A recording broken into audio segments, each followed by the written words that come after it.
Hello everyone, my name is Peter Gable and I want to thank you for tuning in. Today I'll be presenting some interesting findings from the usability test I conducted on March 31st, which compared the digital media streaming platforms of Spotify and Apple Music. I'm doing this in hopes of highlighting some features of these two platforms so that your choice of which platform to use, whether that be Spotify or Apple Music, may be easier. I'll be focusing on some aspects I found to be interesting while completing my usability test. The first being Spotify's automatic result generation feature. The second is Apple Music's requirement of clicking suggestions before being brought to a page of results. These two features I found to greatly affect the usability of these platforms. To do this, I'll walk you through the process of completing a task.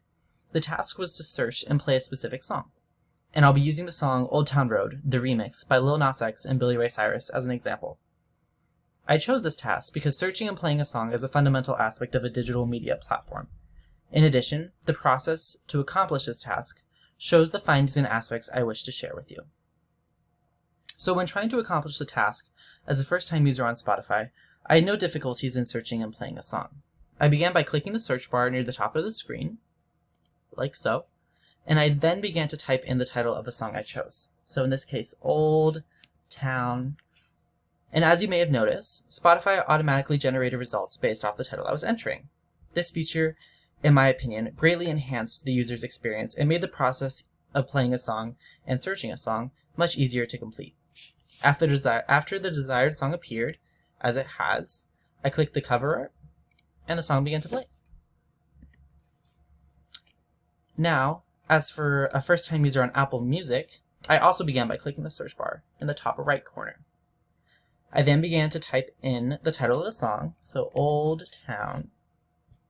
However, unlike Spotify, Apple Music did not automatically generate results. Apple Music required the user to click the suggestions before being brought to a page of results. So, I have to click this tab here in the suggestions to be brought to a page of possible results. And in my opinion, this decreased the usability of Apple Music, as it seemed as this was an unnecessary step that delayed the final product of this process.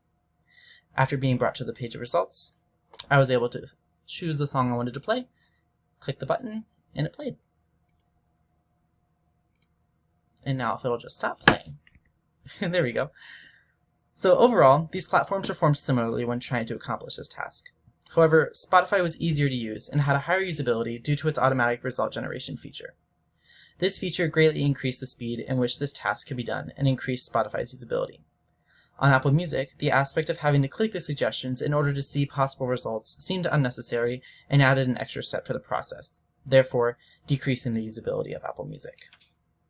That concludes my discussion on some interesting aspects I noticed while conducting my usability test. Thank you again for listening, and please let me know if you have any questions. I hope the findings and features I showed today makes the process of choosing between Spotify and Apple Music easier. Have a great day.